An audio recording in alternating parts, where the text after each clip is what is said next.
So there's been many questions and emails about what is happening with the Jim Green Moc Toe. So today we thought we'll just take you from start to where we are today, give you guys a little bit of an update and how we got from our first sample to where we are today and when eventually our moc toes will be available to the market. Now this is a great episode because we have had a couple of hand-cut samples come through the factory, and what we're going to do is give away 5 of these pairs to our loyal viewers. So stay tuned to the end of this video to see how to enter, but obviously to help us get along you need to hit that like button, subscribe to our YouTube channel, and then later in this video we'll let you know the final bit of information on how to enter. So for those who have been following our progress so far, I'm going to jump to where we are today and then go back to the drawing board where we began a couple months ago. So for those that have been following, you'll know that we have one moc toe that is called the Workhorse, which is this one here in front of me. And then we had another moc toe which we were referring to as the Sportsman. Now there's been another brand come out with a brand called the Sportsman, and we also thought let's give it a bit more of a South African touch. So the Sportsman is going to be renamed to the Meander moc, which being here in the Midlands Meander of Southern Africa in KwaZulu-Natal, it is an area known for its windy rivers and rolling hills, and this just gives our Meander boot a nice unique touch. Now let's go back to where we began a couple months ago. So moc toe shoes or boots is not something completely new to us. Way back in 1987 when our factory was opened, we were actually originally a moc toe shoe company. But as the years rolled on, unfortunately we weren't able to do this anymore because of the price points, and around the early 2000s we made our last moc toe boot. But we still have a number of employees here that are very familiar with the construction, and basically over the last couple of months it's been us tooling up and just fine-tuning the boot that we have today. So let's start with our initial thoughts and the very first sample. So as everyone knows, and there are many lovers out there of our African Ranger boot, we thought let's take this boot and use it as some influence to make our first moc toe. And what we got here is this one here in front of me. So as you can see, it has a very similar silhouette to the African Ranger boot with the collar that dips down, and then we wanted to add some quite unique facing to the boot. So you can see here it gives quite a interesting look, something that you're either going to hate or love. And then at the same time, when we were making the sample, we had quite a narrow moc toe last. Now the last that you use for a moc toe boot, you can't just take the same last that we use on our other boots. Because of the way we are making our moc toe boots, we need to get specific lasts, especially designed for the construction that we are going for. Now the construction that we are going for is a traditional moccasin style boot. So for those that aren't familiar with what that is, what we actually do is there's leather that starts from underneath your foot, it then wraps all the way around, and then on the top of the boot where the vamp comes on top here, there's then joined by an overlap stitch. So this is a traditional and the way moc toes have always been made, and unfortunately over the years with many companies chasing price points, this way of construction has been lost, and there are only a handful of factories out there making boots this way today. So the idea of our moc toe boot, and in this case sample 1 of the now Meander boot, was to make a boot in the traditional moccasin way that gives you a lot of feel underfoot, obviously has that soft toe and looks really good and comfortable. So as you can see, this boot didn't have a steel shank, it was very bendy and almost had like a barefoot look, well not a barefoot look but more of a barefoot feel to it. So there's no leather used in the midsole here, we rather had a resin runner and our Oringo sole at the time. So without using the leather midsole, this is what gave it its flex, and really what you were only standing on was the 2.2 millimeters of full grain leather that we use on the upper, and then you would have gone straight to the resin runner and to our OR Oringo sole. So not that much leather, but lots of feel for this boot. So sample number 2, what we thought is that this extra facing was a bit overkill, and what we decided to do is remove this away, which Now here you can see it's starting to get that bit more of that meander look that we've ended up with at the end of this development. So we made this boot, we also took the last, made it a little bit more wider, but as you can see, it's almost like, is it the shoe or is it the boot kind of look? It almost has like a banana look and feel to it, which wasn't quite 100% right. So it was at this stage where we kind of decided that sticking to the African Ranger silhouette wasn't going to kind of work for us. So what we decided to do is we took this boot and decided to add some height onto it. Now we're still stuck with the same construction at this stage, where you've got the resin runner, and in this case we now had just come out with our tire wedge sole. So the whole point of the tire wedge sole was we developed it to use on our Moc Toe boot, but because it's taken us some time to develop the Moc Toe, you'll see now that some of our other boots are running with this tire wedge, and we're getting some really great feedback on it. So here we are, sample number 2, removed the facing, adjusted the last a little bit, but we still kept with the same barefoot feel, but with the tire wedge sole. So here we go, sample number 3. As you can see, we've now added some height. You're probably thinking this boot's now got some inspiration from the Razorback with this double collar that we've got or double padded collar on the back here. And now with that added height, you can see it gets almost like a 90-degree shape from the facing to the collar. Now, I've seen many boots made this way. For me, it's not really my cup of tea, but I really did start preferring this extra height that the boot had. Now we're still stuck with the same feel that we wanted with the barefoot no steel shank, and as you can see here, we've still got that original look that we had from sample number 1. But with this extra collar and all these different pieces of leather, this boot became very busy on the eye and just not something neat and tidy, and didn't quite sit quite nicely. Just to point out, at this stage we were making these 3 samples all with a single piece of leather. So there was only 2.2 millimeter full grain leather that would be surrounding your foot. Sample number 4, and you can already see how we just took sample number 3 and simplified it a little bit further, minimizing the pattern by removing a piece of that collar. So here is pretty much this exact same spec as this boot, just with that simplified look. Now at this stage, I was starting to get 50-50 thoughts about this upper. I was thinking the single piece of leather upper is also not looking all that neat and tidy. So it was at this stage where we decided maybe we should can this meander look and go for a more traditional moccasin toe look that the world is used to knowing. So it was at this stage where we then hand cut, well, all our samples are hand cut, but as you can see, a very rough sample of what today you will know as the Workhorse. So here we have the first Workhorse sample. You can see what we did is we took what we had here, but reduced it and made it more to what the world is kind of used to of what a Moc Toe boot looks like. Now we thought in traditional Jim Green manner, this isn't kind of our handwriting, because we like to do things a little bit more unique, like the Meander boot. But we thought to ourselves, no one out there is making a traditional work boot that's made in the traditional moccasin way. Many of the work boots, well, Moc Toe work boots that are made are either made in a welted process or they in a stitch down process. So this, to my knowledge, is one of the few traditionally made Moc Toe work boots, or the very first sample of what today is going to be our more work orientated boot. So this boot actually has 2 layers of leather. So the full grain, our fudge upper, and then we've lined it as well, giving it that extra bit of substance. So you can see pretty easily here that this boot here is very soft, whereas this boot here has a lot more structure to it.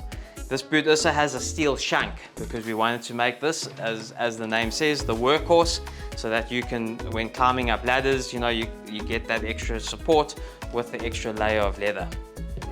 Okay, so now back to the Meander boot, and this sample here you can see is a very, very subtle change.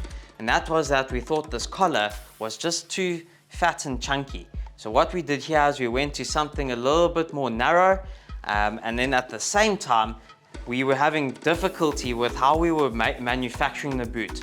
So without having that leather lasting board or leather midsole, it was quite tricky to work with the boot.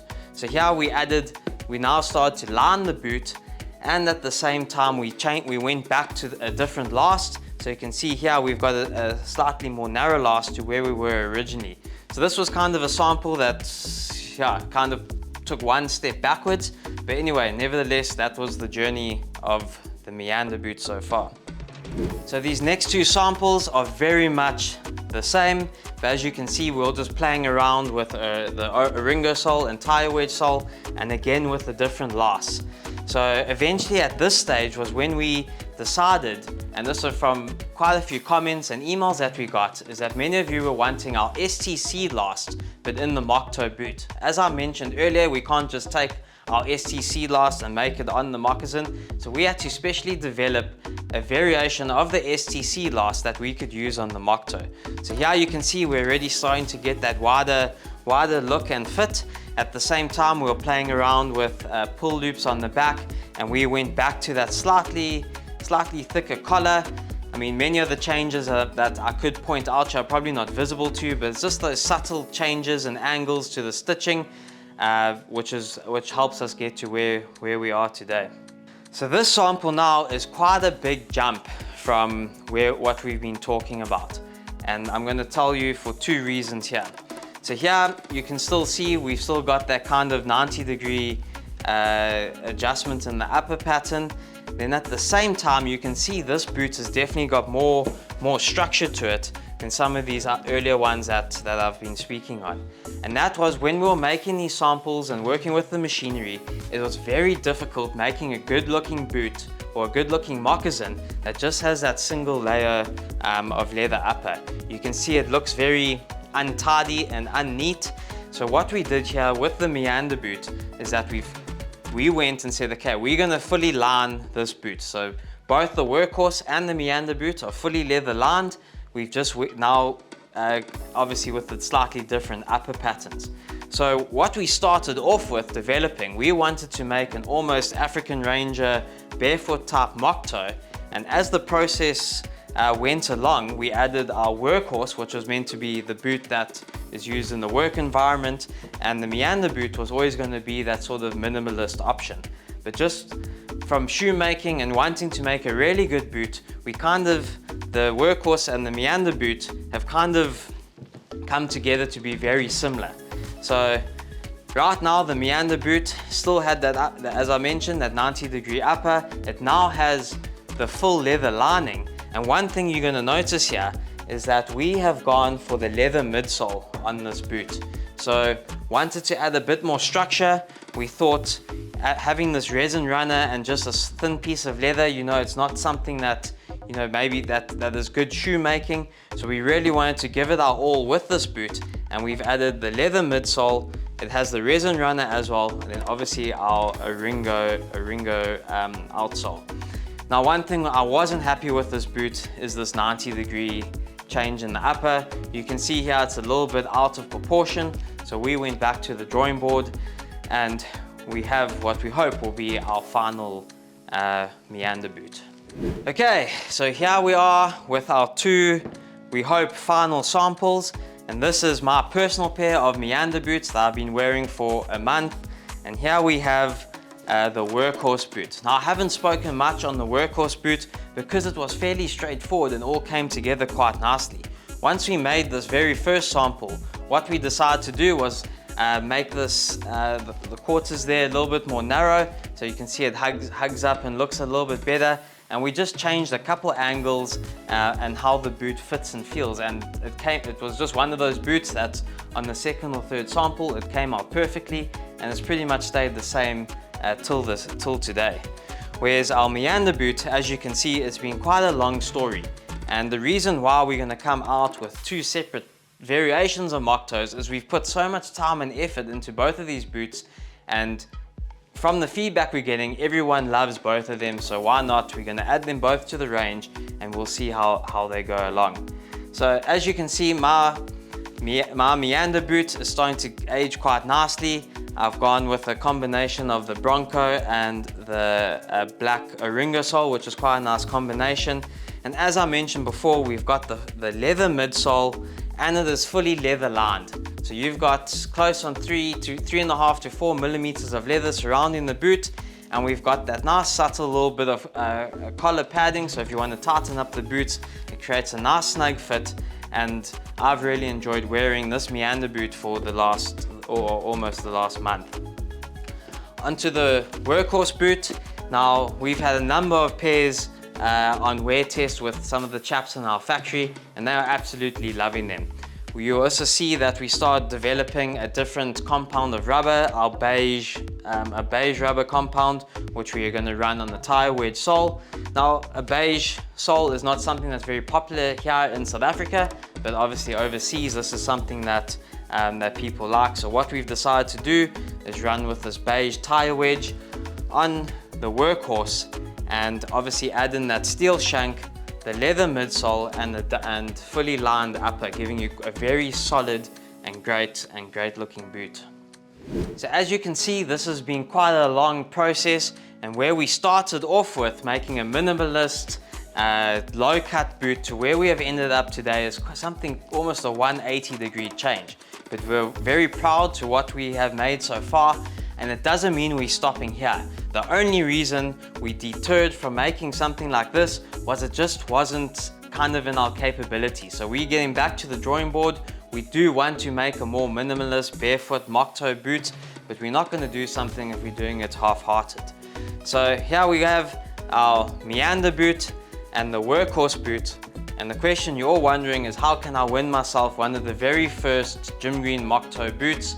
Now, before I tell you how to enter, please keep in mind that the boot you're going to win has been hand cut.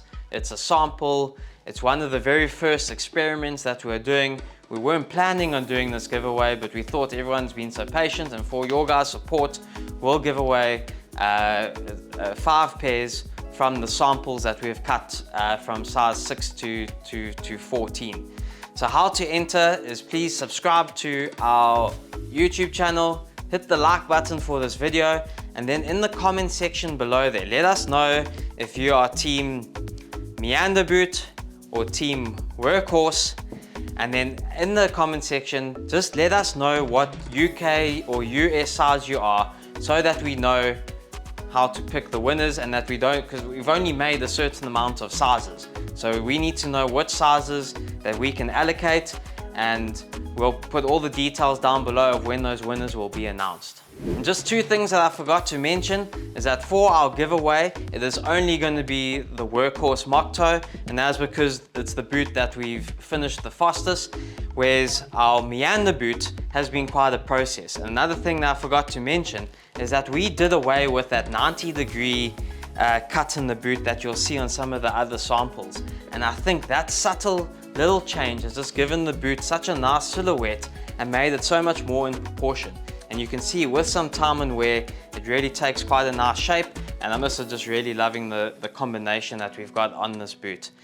What leathers and soles we're going to be running on it, we are yet to decide on that. Currently, we are waiting for one more machine that we need to make this boot as great as possible. There's been a delay in the shipping of that, so that's probably only going to get into South Africa around the end of January. So best case situation, when will these boots be on feet? We are hoping around April, May of next year. So a lot longer than when we had expected, but to make something really great, a traditional moccasin boot, these things are going to take some time. So thanks very much for watching, and thanks to your guys' support and for the patience while we develop this boot. And good luck to whoever gets those first 5 pairs of the Jim Green Moc Toe boots. We're very much interested to hear how they're going to do and how they fare over the next couple of months.